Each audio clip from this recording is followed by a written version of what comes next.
속도를 높여라. 대열을 유지하라. 총원 전투 태세. 불이야, 살려줘. 도망쳐, 빨리. 전하를 폐위시켜야 합니다. 하지만 증거가 부족합니다. 시간이 없습니다. 오늘 밤 결판을 매야 합니다.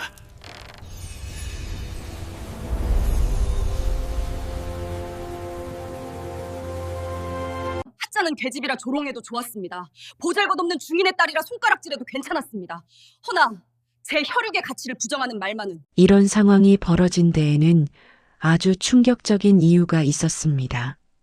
세상은 저 장희빈을 미천한 출신이라 손가락질했습니다. 왕의 총애를 독차지하고 신분 상승에 성공한 요부, 제 배경에는 아무것도 없이 오직 외모와 강교함만으로 궁을 장악했다는 비난이 쏟아졌습니다. 그 말들이 제 심장을 꿰뚫을 때마다 저는 이를 악물고 생각했습니다. 과연 제가 진정 아무것도 없는 미천한 출신이었을까? 제 이름은 장옥정, 인동장씨 가문의 딸로 태어났습니다.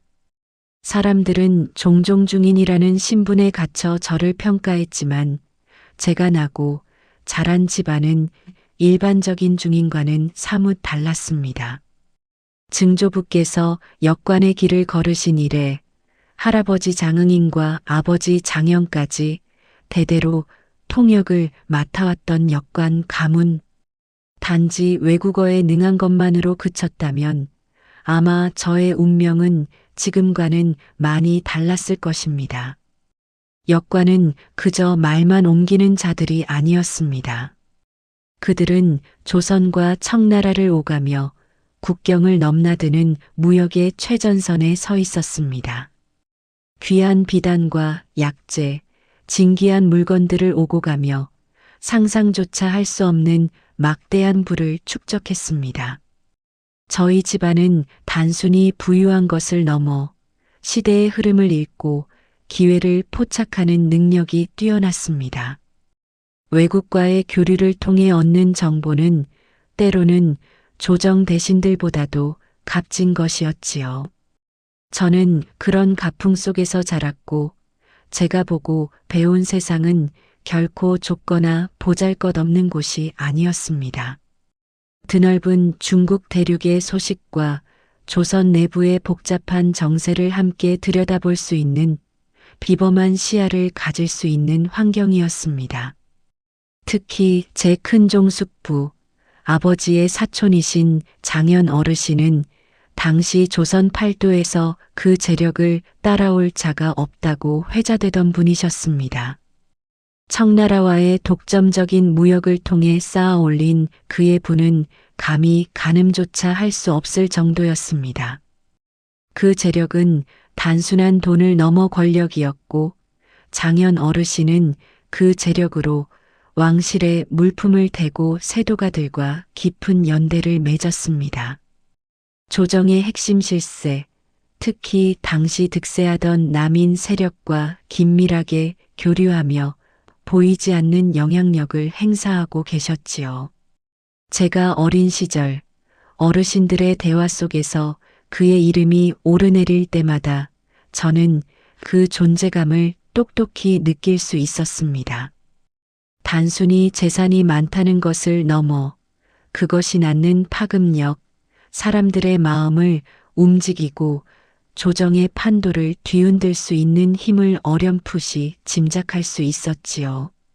숙종실록 9년 1683년 1월 19일 기록에는 이런 내용이 명확히 실려 있습니다.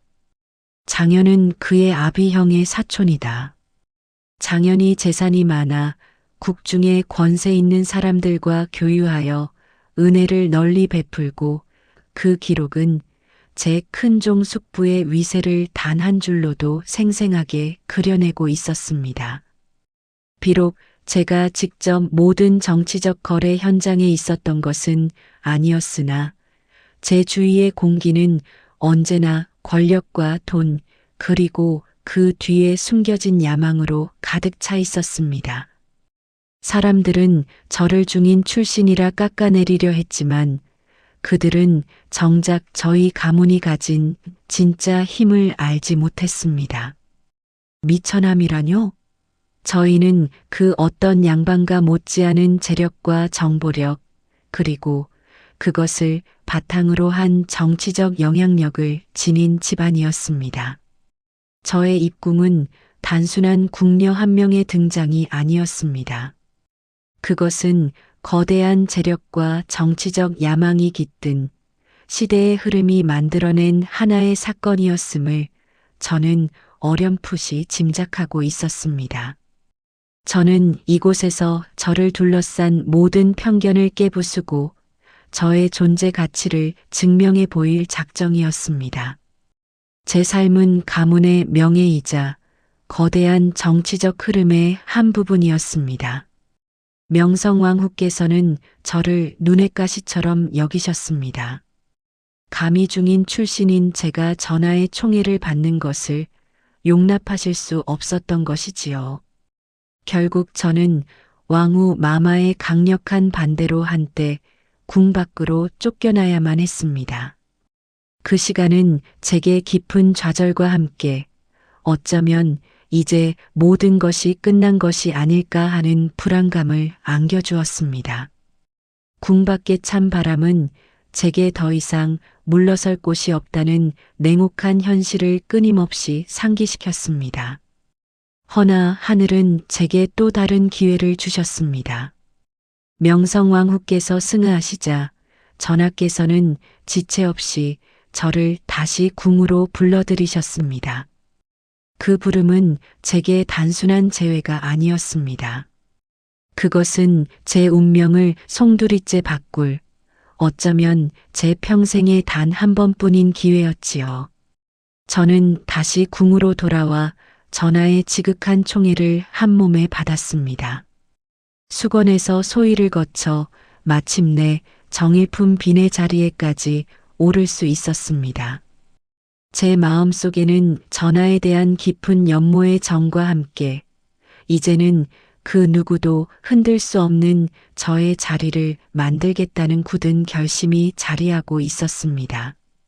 총애를 받는다는 것은 기쁨이었으나 동시에 끊임없이 주변의 시기와 견제를 받는다는 의미이기도 했습니다. 저는 그 모든 시선 속에서 살아남아야 했습니다. 하지만 저의 승진이 단순히 전하의 사랑만으로 이루어진 것은 아니었음을 저는 너무나 잘 알고 있었습니다. 당시 조정은 서인과 남인의 피 튀기는 당쟁으로 매일같이 경랑 속에 있었습니다.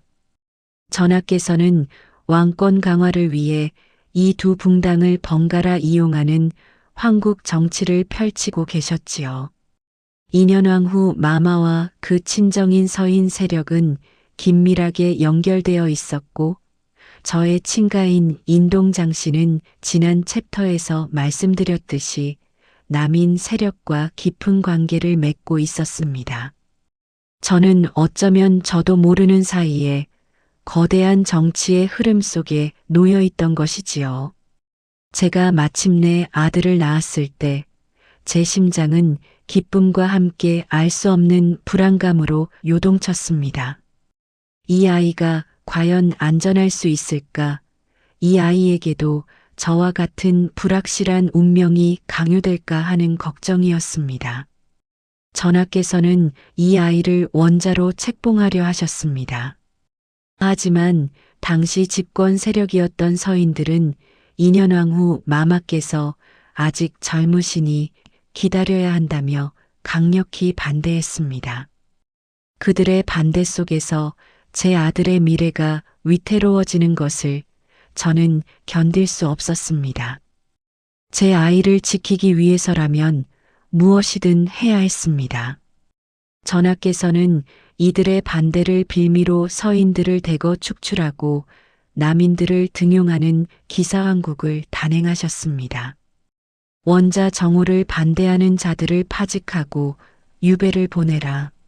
전하의 단호한 명이 떨어졌을 때 저는 비로소 제 아들이 안전해졌음을, 그리고 저의 가문이 드디어 궁궐 안에서 떳떳이 설 자리를 얻었음을 깨달았습니다. 그리고 2년왕 후 마마께서는 폐위되셨습니다. 서인들의 거센 반발과 눈물 섞인 간언 속에서도 전하의 뜻은 굳건했습니다. 저는 마침내 조선 역사상 유일무이한 중인 출신 왕비의 자리에 오르게 되었습니다. 그 순간 제 어깨에 얹힌 책임감과 함께 이제 더 이상 물러설 곳은 없다는 다짐이 더욱 선명해졌습니다. 제 삶은 이제 단순히 한 남자의 사랑을 받는 여인이 아니라 거대한 권력 투쟁의 한복판에 놓여 있었던 것입니다. 저의 존재 자체가 곧 정치였으니 어찌 편안할 수 있었겠습니까? 왕비의 자리에 마침내 올랐을 때 저는 참으로 벅찬 감회에 젖었습니다. 이 자리가 제게 어떤 의미였는지 감히 어떤 말로 다 표현할 수 있겠습니까? 미천하다 비웃던 신분의 굴레를 벗어던지고 오로지 제 능력과 숙종 전하의 총애로 이룬 자리. 제 아들이 원자로 책봉되고 이제는 제가 이 나라의 국모가 되었으니 비로소 제 삶이 완성되는 듯 했습니다. 모든 것이 제 뜻대로 풀리는 듯한 환희 속에서 저는 어쩌면 저 자신조차 믿을 수 없는 거대한 힘을 얻었다고 생각했습니다. 밤늦도록 거울을 보며 왕비의 관을 쓰고 있는 제 모습을 바라보기도 했습니다. 차가운 금속과 옥으로 장식된 그 관이 제게는 더없이 따뜻하고 견고한 방패처럼 느껴졌습니다. 허나 권력의 정점이란 언제나 외롭고 위태로운 법이었습니다. 왕비의 자리는 단순한 영화가 아니었습니다. 무거운 책임감과 보이지 않는 칼날들이 도처에 도사리고 있었습니다. 매일 아침 5대의 상군과 나인들이 저를 에워싸고 저는 국모로서의 위엄과 자애를 동시에 보여주어야 했습니다.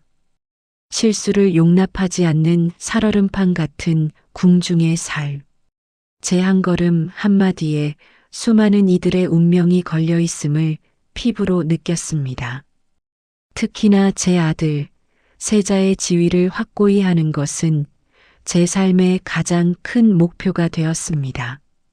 서인 세력의 잔존 세력들은 여전히 인현왕 후의 복위를 주장하며 저를 끊임없이 견제했습니다.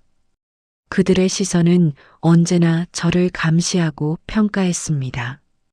그때 저의 큰 지지 세력이 되어 주었던 것은 친정 가문과 남인 세력이었습니다. 특히 오빠 희재는 제가 왕비가 된 이후 더욱 활발하게 움직였습니다. 그는 국정 전반에 영향력을 행사하려 했고 그 과정에서 크고 작은 잡음들이 끊이지 않았습니다. 제게는 오빠의 행동이 저와 세자의 위치를 더욱 공고히 하려는 충정으로 비쳤습니다. 때로는 과하다 싶을 때도 있었지만 이 험난한 궁궐에서 기댈 곳 없는 저에게는 그마저도 든든한 보호막처럼 느껴졌습니다. 희재야, 백성들의 입에 오르내리지 않도록 조심해야 한다. 제가 조심스레 타일러도 오빠는 답했습니다. 누이마마, 이제 우리는 예전의 장씨가 아닙니다. 마마의 권위를 세우고 세자의 앞날을 닦기 위해 이 정도는 감수해야 할 일입니다. 그의 눈빛에는 저를 위한 것이라는 확신과 함께 새로운 권력에 대한 야망이 서려 있었습니다. 저는 그의 말을 반박하지 못했습니다. 제 마음 한편으로는 그의 힘이 곧 저의 힘이 된다는 착각에 빠져들었던 것 같습니다. 남인 세력 또한 득세하며 조정의 모든 권력을 장악하기 시작했습니다. 그들의 기세는 하늘을 찌를 듯 했습니다. 서인들을 몰아내고 정권을 잡았으니 이제 그들의 세상이 된 것이라 여겼을 것입니다. 하지만 저는 숙종 전하의 눈빛에서 미묘한 변화를 감지했습니다. 전하께서는 언제나 신하들의 붕당 싸움에 지쳐 계셨고 왕권을 위협하는 어떤 세력도 용납하지 않으셨습니다. 남인들의 과도한 권력 행사는 전하의 심기를 불편하게 만들고 있다는 것을 저는 본능적으로 느낄 수 있었습니다. 제 마음속에서는 불안감의 그림자가 스멀스멀 피어오르기 시작했습니다. 제가 왕비의 자리에 오를 수 있었던 것도 결국 전하의 정치적 계산의 일부가 아니었을까요? 그 생각이 저를 괴롭혔습니다. 전하께서는 다시금 판을 뒤집을 기회를 엿보고 계셨습니다. 그리고 그 기회는 1694년 봄과 함께 찾아왔습니다. 폐위된 인현왕후를 지지하는 서인 세력이 노골적으로 복위를 주장하기 시작했습니다. 그들의 상소는 끊이지 않았고 여론은 서서히 인현왕후에게 기울어지는 듯 했습니다. 궁궐 안팎에서는 심상치 않은 기운이 감돌았습니다. 숙종 전하께서는 이 모든 상황을 꿰뚫어 보고 계셨을 것입니다. 저의 심장은 두려움으로 조여왔습니다.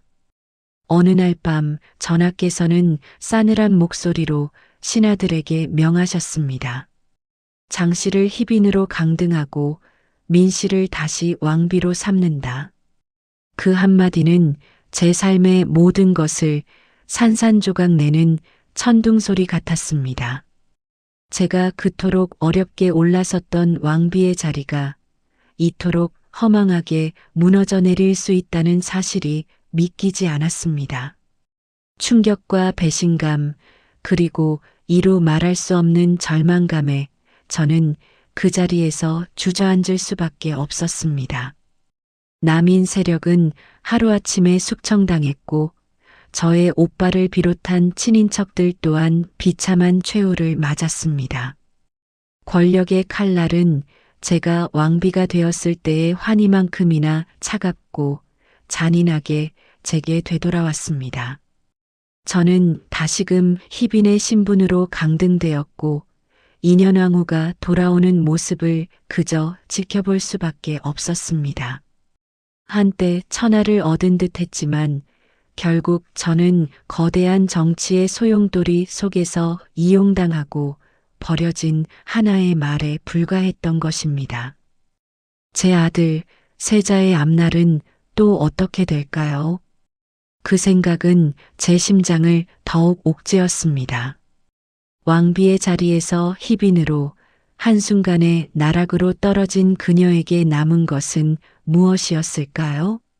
모든 것을 잃은 듯한 상실감, 그리고 아들 경종의 미래에 대한 지독한 불안감이었습니다.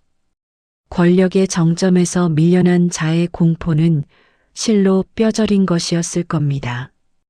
그녀는 인현왕후가 복위하면서 자신의 아들이었던 세자 경종의 자리마저 위태로워질지도 모른다는 깊은 두려움에 사로잡혔습니다. 남인 세력의 몰락과 함께 그녀의 정치적 기반은 송두리째 흔들렸고 이제 그녀는 오직 아들의 안위만을 생각하는 어미의 마음으로 발버둥쳤습니다. 그 절박함은 그녀를 이성을 잃은 듯한 광기로 몰아넣었을지도 모릅니다. 바로 이때 희빈 장씨는 취선당 저주 사건이라는 끔찍한 혐의를 받게 됩니다. 궁정은 이내 소문으로 술렁였습니다. 희빈 장씨가 취선당 서쪽에 신당을 차리고 밤마다 무당을 불러 인현왕후를 저주하고 있다는구나. 그 소문은 삽시간에 궁궐 전체를 뒤덮었고 숙종의 귀에까지 들어가기에 이릅니다. 궁녀들의 고병과 남인 세력을 제거하려는 서인들의 공세가 맞물리면서 상황은 걷잡을 수 없이 그녀에게 불리하게 돌아갔습니다. 신하들은 일제히 상소를 올렸습니다. 전하, 희빈 장씨가 저주를 행하여 인현왕후를 해치려 하였사오니 마땅히 그 죄를 엄히 다스려야 하옵니다. 격앙된 목소리가 조정에 가득했습니다. 숙종에게 이는 장희빈 개인의 문제가 아니었습니다. 자신의 왕권을 위협하는 붕당 정치의 폐해를 끊어내기 위한 마지막 숙청의 칼날이었습니다. 왕실의 안녕과 왕권 강화를 위해서는 더 이상 그녀를 용납할 수 없다는 판단이 섰을 것입니다. 숙종실록 27년 1701년 9월 23일 기록에는 신하들의 상소와 더불어 숙종의 결단이 상세히 전해집니다. 희빈 장씨가 저주를 행하여 인현왕후를 해하려 하였으니 마땅히 사사해야 한다. 결국 숙종은 그녀에게 사약을 내립니다. 한때 숙종의 지극한 총애를 받았던 여인, 왕비의 자리까지 올랐던 중인 출신 장씨는 그렇게 역사의 뒤안길로 사라집니다. 그녀의 나이 불과 36, 너무나 이른 비극적인 최후였습니다. 하지만 정말 그녀는 무고한 왕비를 해하려 했던 단순한 악녀였을까요? 혹은 당대의 잔혹한 정치 게임 속에서 자신의 모든 것을 잃은 채 희생양이 되어버린 측면은 없었을까요? 그녀의 죽음을 둘러싼 미스터리는 끊이지 않았습니다. 그녀는 당대 붕당 정치의 경랑 속에서 자신의 가문과 아들의 미래를 위해 필사적으로 몸부림쳤던 한 여인이었습니다. 중인이라는 한계 속에서 왕비의 자리까지 올랐던 그녀의 삶은 권력의 달콤함과 잔인함을 동시에 보여주며 결국 그 권력의 칼날에 의해 파멸하고 말았습니다. 과연 누가 그녀를 악녀라 단죄할 수 있을까요?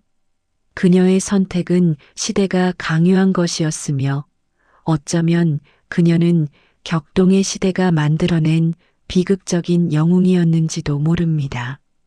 단지 사랑에 눈이 멀어 악행을 저지른 것이 아니라 가문의 배경과 자신이 속한 붕당의 흥망성쇠 속에서 치열하게 생존하고 권력을 쟁취하려 했던 정치적인 여성으로서 그녀는 다시 평가받아야 할 것입니다.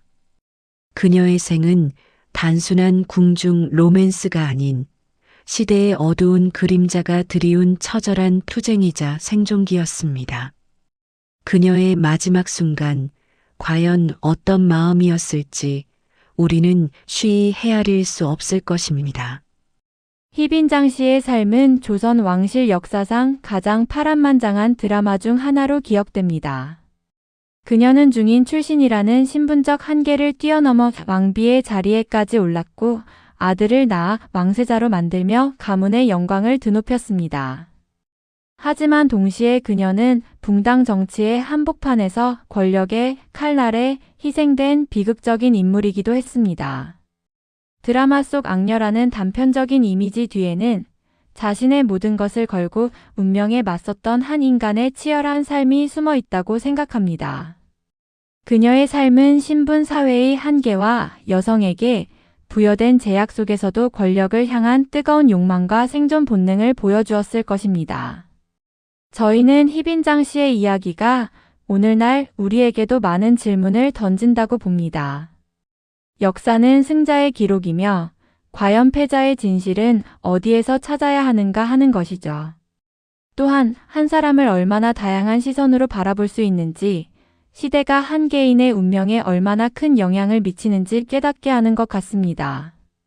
희빈 장씨의 삶을 통해 역사의 인물들을 더욱 입체적으로 이해하고 비판적으로 바라보는 지혜를 얻으셨기를 바랍니다. 그녀는 단지 숙종의 여인이 아니라 격동의 조선시대를 온몸으로 살아냈던 한 명의 강렬한 여인이었다고 저희는 확신합니다.